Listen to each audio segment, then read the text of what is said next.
Throwaway account. I'm 35M, my wife is 34F. Married 8 years, together almost 11. No kids yet by choice, or at least that's what I thought.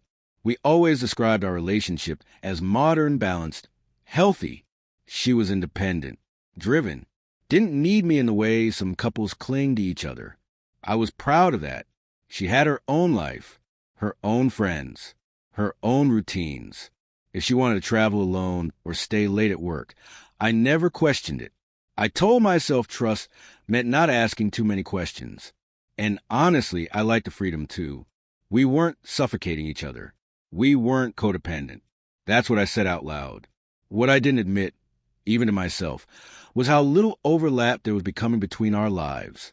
Separate schedules, separate plans, even separate weekends sometimes. When I suggested doing more things together, she'd smile and say, "I just like having my own space." It sounded healthy, mature. The first thing that bothered me was how often she seemed emotionally unavailable.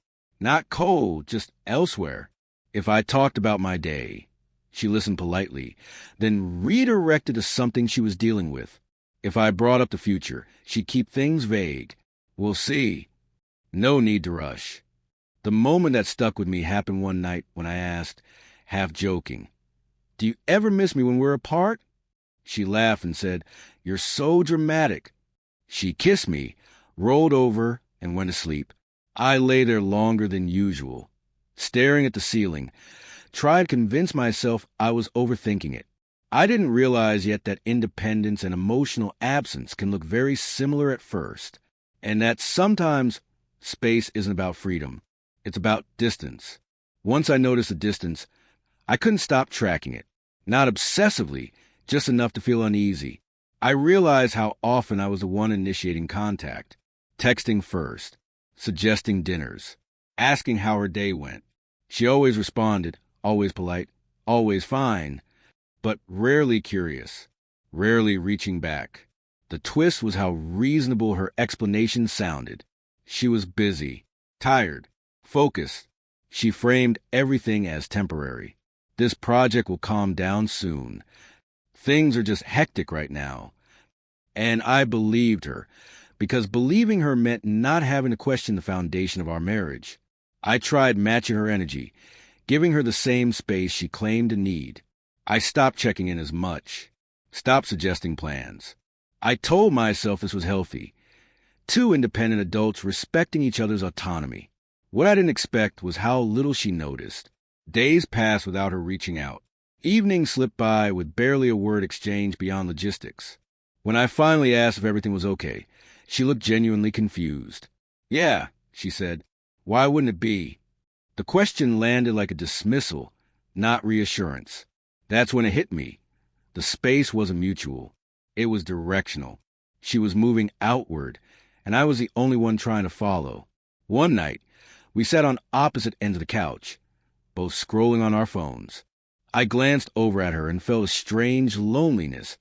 Not the kind that comes from being alone, but the kind that comes from being unneeded. I realize then that independence feels empowering when both people choose it. When only one does, it feels like abandonment dressed up as maturity. And I started wondering whether I was respecting her space or slowly disappearing inside it. The realization came in the most unremarkable way possible. I had a rough day at work. Nothing catastrophic, just one of those days where everything feels heavier than it should. On the drive home, I thought about telling her, not to fix it, just to feel less alone in it. When I walked in, she was already on her laptop, headphones in. I waited, made dinner, ate quietly. She eventually took the headphones off and asked, "Did you need something?" The wording stopped me. Not "how was your day?" Not "you look tired."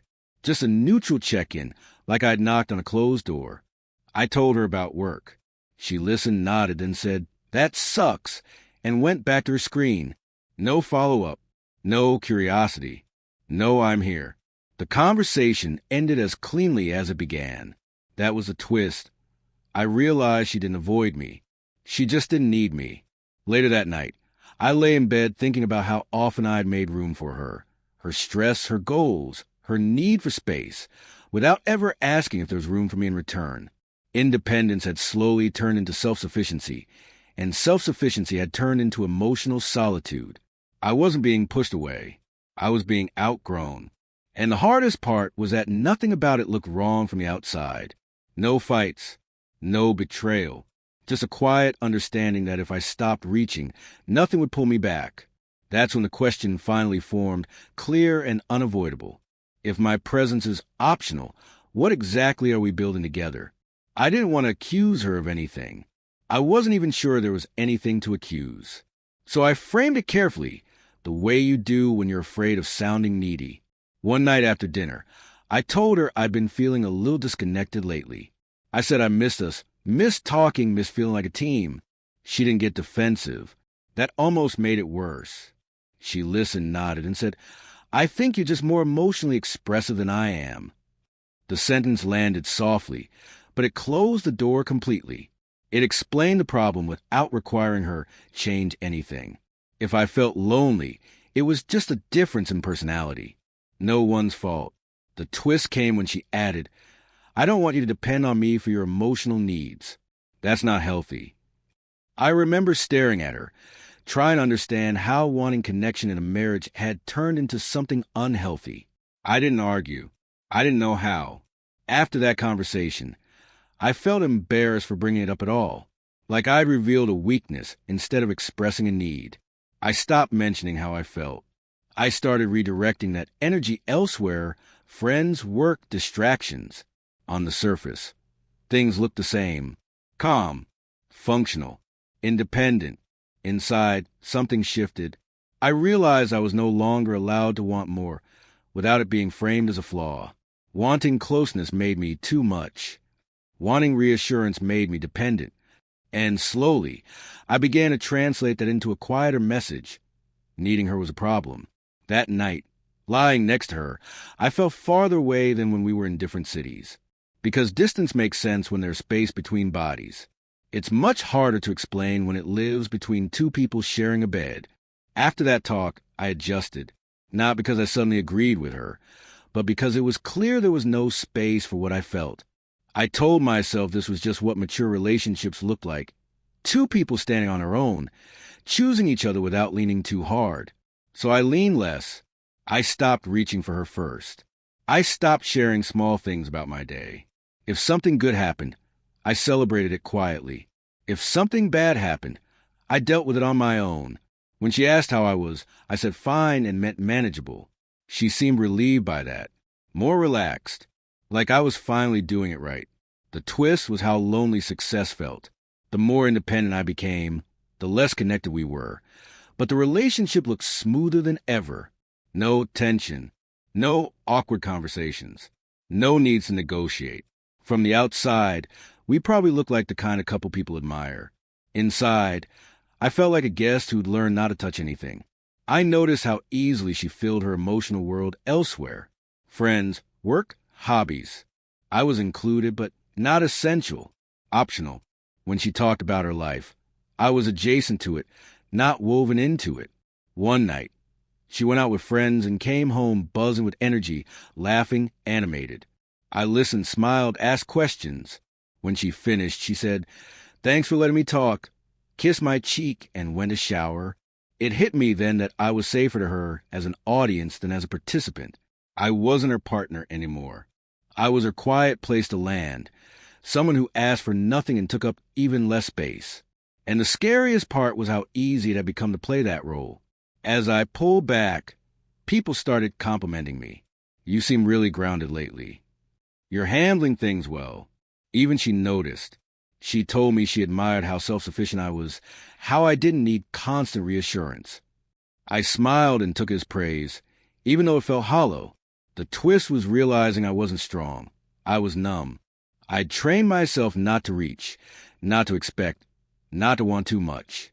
I told myself that needing less made me easier to love, that if I could just be low maintenance enough, present enough without being demanding, we'd stay intact. Silence became my proof of maturity. One evening, we were at a small gathering with friends.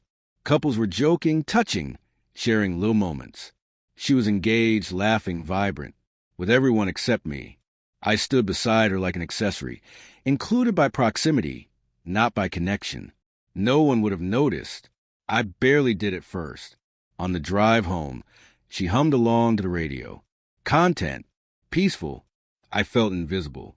That was the moment it clicked. My silence wasn't bringing us closer. It was making me disappear. And the more I disappeared, the easier it was for her to exist without me emotionally. Independence hadn't made us strong. It had made us parallel. That night, lying awake, I admitted something I'd been avoiding. I wasn't afraid of asking for more anymore.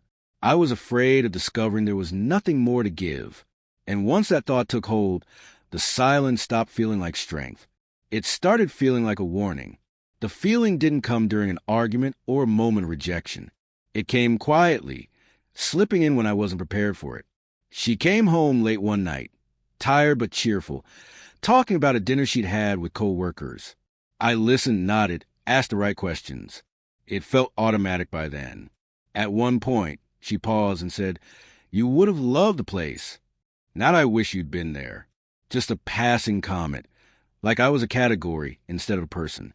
Then she went to shower. I sat there alone on the couch and felt something settle in my chest. I felt single. Not lonely in the obvious way. Not abandoned. Just unattached. Like my presence or absence wouldn't have changed her night at all. Like I could have been anyone or no one, and the story would have stayed the same. That was a twist. I realized she wasn't withholding affection out of cruelty. She simply didn't factor me in emotionally anymore. I wasn't being rejected. I was being bypassed. I thought back to all the times I convinced myself this was what a secure relationship looked like. All the times I'd swallowed the instinct to reach because I didn't want to seem needy.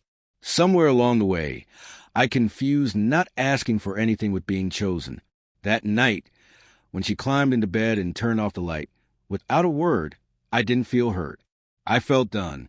Not angry. Not desperate. Just clear. Because you can't build a marriage on independence alone. And you can't share a life with someone who's already living as if you're optional. The clarity from that night didn't fade in the morning. It sharpened. I noticed how often I've been defending the distance. For her, for us, for the idea of who we were supposed to be. Whenever something felt off, I had a ready explanation. She's just busy. She's independent. This is healthy. I realized those explanations were doing more work than the relationship itself. The twist came when I stopped offering them. That evening, she asked how my day was. I said it was fine. She nodded and moved on. Normally, I would have filled the space, asked about hers, kept the exchange alive. This time, I didn't. The silence stretched. She didn't notice. Or maybe she did and didn't mind. Either way, it told me what I needed to know. I started paying attention to my instincts again. The urge to share something, an immediate thought that followed. She won't really care. That thought wasn't bitterness. It was data. It came from months of small, quiet disappointments I'd explained away.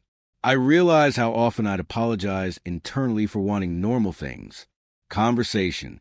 Curiosity. Feeling like my life mattered to the person I shared it with. I'd been treating those wants like character flaws. That night, lying in bed, I didn't feel sad. I felt sober, like someone who finally stopped arguing with gravity. I wasn't failing at being independent enough. I was failing at ignoring the truth. And once I stopped defending the distance, it became impossible not to see it for what it was. Not space we were choosing together, but space she'd already claimed on her own. I'd been circling the same question for weeks, maybe months, without ever letting it fully form. It lived somewhere between my chest and my throat, heavy enough to feel but quiet enough to ignore. That night, though, it finally came out. We were getting ready for bed, moving around each other out of habit more than intimacy, when I asked, "Do you still see us growing together?" I tried to keep my voice neutral, like I was asking about weekend plans. She froze for just a second, barely noticeable, but enough. Then she said, "I don't really think about things like that." That was a twist. Now I'm not sure. Now I'm scared about the future. Just absence. Like the question itself didn't belong in her mental landscape anymore. I asked what she did think about. She said work, friends, travel, herself. None of those were wrong answers, but none of them included us. When I gently pointed that out, she smiled and said, "I think we're fine the way we are." Fine. That word again. The word people use when they don't want to look closer. I didn't argue. I didn't try to convince her that marriage is about building something shared. I just listened, and in listening, I felt the last piece click into place. I wasn't waiting for her to choose me anymore. I was waiting for myself to accept that she already had. That night, I lay awake next to her, feeling strangely calm. The fear was gone. In its place was a quiet understanding. You don't lose someone all at once. Sometimes you just realize you've been walking alone for a long time. And once you see that clearly, pretending otherwise becomes the hardest thing of all. The morning after that conversation, I woke up with an unfamiliar feeling, relief. Not happiness, not hope, relief. Like I'd finally stopped holding my breath. For the first time in a long while, I wasn't trying to interpret her mood or decode her distance. The truth was out in the open, even if it hadn't been said directly. The twist came when I realized how long I'd been framing my needs as defects. Wanting closeness, wanting curiosity, wanting to feel like a priority. I'd treated all of that as insecurity I needed to outgrow. But lying there, staring at the ceiling, I understood something clearly. Those weren't flaws. They were signs I still cared. I watched her move through the morning routine, efficient, focused, already elsewhere. There was no cruelty in it, just certainty. And that made it easier. Somehow, it meant I didn't have to keep hoping she'd wake up one day and want something different. That day, I didn't try to reconnect. I didn't pull away dramatically either. I just existed without adjusting myself around her. And in that neutrality, I felt myself come back a little. My thoughts were clearer. My chest felt lighter. That night, I wrote down what I wanted from a partnership. Not from her specifically, but from any future I might choose. Shared curiosity, emotional presence, a sense of we that wasn't optional. Seeing it on paper made the final realization unavoidable. I wasn't asking for too much. I was asking the wrong person. And once that truth settled in, the next steps stopped feeling scary. They started feeling honest. Once I stopped trying to close the distance, something changed, not in me, but in how she looked at me. It wasn't immediate.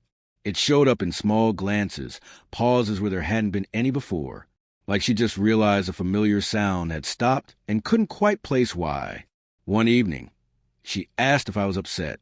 The question caught me off guard because it was the first time in a long while she'd checked in emotionally. I told her the truth. I wasn't upset. I was just tired of pretending I didn't want more than this. I didn't say it accusingly. I didn't raise my voice. I just said it plainly. That was a twist. She didn't argue. She looked uncomfortable, like someone being handed responsibility they didn't want. She said she felt like I was pulling away. I almost laughed at the irony. For years, I'd been leaning in, stretching myself thin to meet her where she was. The moment I stopped, that was what felt like distance to her. She asked what I wanted her to do. The question sounded sincere, but also unfamiliar, like she hadn't expected to need an answer. I told her I want to feel like a choice, not an accessory, like someone she built a life with, not just someone who fit neatly into hers. She nodded slowly, said she needed time to think, and that was when I knew. If she truly wanted the same future, she wouldn't need time to decide whether I belonged in it. For the first time, I didn't feel afraid of what her answer might be. I felt prepared for it. The days after that conversation felt heavier than the months before it, not because anything was happening, but because nothing was. She said she needed time to think, and she took it, fully. No follow-up questions, no checking in, no visible struggle, just distance wrapped in normalcy. That was a twist. If the relationship mattered to her the way it mattered to me, this would have unsettled her.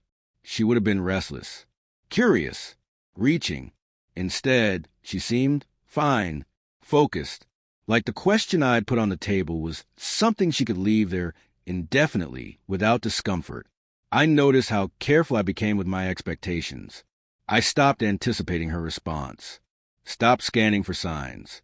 In doing that, I realized how much energy I'd spent waiting to be chosen by someone who wasn't sure if choosing me was something she even wanted to do.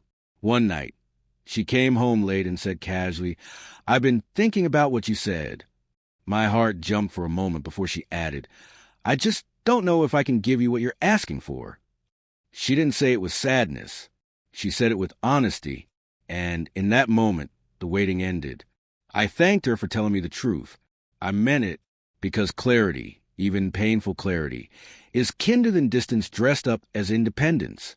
I went to bed that night knowing something was over, not because of betrayal or anger, but because our definitions of partnership no longer overlapped. For the first time in a long while, I wasn't wondering what she'd decide. I was deciding what I would no longer accept, and that made all the difference. After she said she couldn't give me what I was asking for, the air between us changed. Not dramatically, there was no explosion, no tears, but decisively, like a door closing softly instead of slamming. I felt sad, of course, but underneath that sadness was a surprising sense of calm. The waiting was over. The ambiguity had finally lifted. The twist was how normal everything suddenly felt. We went about our routines. Work, dinner, sleep. But now there was no pretending that we were moving toward the same thing. The tension I'd lived with for so long, trying to read her moods, measure my needs, translate silence, was gone. And without that tension, I could finally feel how tired I'd been. I noticed how easily she slipped into this new reality. She wasn't cruel or dismissive. She was simply steady, like someone who had already accepted the outcome long before it was spoken. That hurt, but also confirmed what I needed to know. This wasn't a momentary hesitation. It was who she was. I started imagining practical next steps without panic. Where I'd stay, how we'd tell people, what my life might look like when I wasn't constantly calibrating myself to someone else's comfort. The images weren't exciting, but they were peaceful. That night, lying in bed, I realized something important. The pain I felt now was clean. It didn't come with confusion or self-doubt. It came from letting go, not from being pulled apart. And for the first time, I trusted myself enough to believe I'd be okay on the other side of this. The next step wasn't dramatic. There was no moment where we officially said, "This is over." It unfolded naturally, like something that had already ended finally catching up to the calendar. We started talking about logistics in a careful, almost respectful way. Who would take which days in the apartment? How to tell friends without turning it into a spectacle. What we owed each other and what we didn't. The twist was how little anger there was. I kept waiting for it to show up, like it was supposed to. For resentment, for blame, for the urge to rewrite the past, so someone could be clearly wrong. But it didn't come. The truth was simpler and harder to argue with. She hadn't deceived me. She'd just grown in a direction that didn't include me anymore. And I'd stayed, hoping independence would somehow turn back into intimacy. One night, she thanked me for being honest about what I needed, said it helped her understand herself better too. I believed her, and instead of feeling used or discarded, I felt finished, like I'd reached the end of a long explanation I'd been rehearsing for years. I realized then that not every ending needs a villain. Sometimes the lesson isn't about who failed. It's about listening sooner to the quiet discomfort you keep explaining away. Wanting closeness wasn't a weakness, and her inability to offer it wasn't cruelty. We just wanted different things. And once that was finally said out loud, there was nothing left to fight, only the work of moving on, without carrying unnecessary bitterness with me. The last night we spent under the same roof was quiet in a way that finally made sense. Not heavy, not awkward, just still. We talked about practical things, keys, schedules, mail forwarding. Then we sat in silence that didn't need translating. For the first time, the quiet wasn't a warning. It was closure. When I packed my bag, I noticed how little I felt the urge to look back. Not because the years didn't matter, but because I no longer needed them to justify my leaving. I wasn't walking away in anger or failure. I was walking towards something I denied myself for too long. The twist came later, after I'd settled into my own place. Friends asked how I was holding up. I told him the truth. I was sad, but lighter. I slept better. I spoke more freely. I caught myself reaching out to people again, not from loneliness, but from connection, the kind that feels mutual, not managed. Here's what I learned, and it took me years to understand it. Independence is healthy, but intimacy is intentional. A relationship can survive distance, but it can't survive indifference. And wanting to feel chosen isn't insecurity. It's human. If you're reading this and you've been shrinking your needs to keep someone comfortable, listen closely to that discomfort you keep explaining away. It's not asking you to be tougher. It's asking you to be honest. Leaving didn't mean I stopped loving her. It meant I finally stopped apologizing for wanting a partnership where I wasn't optional.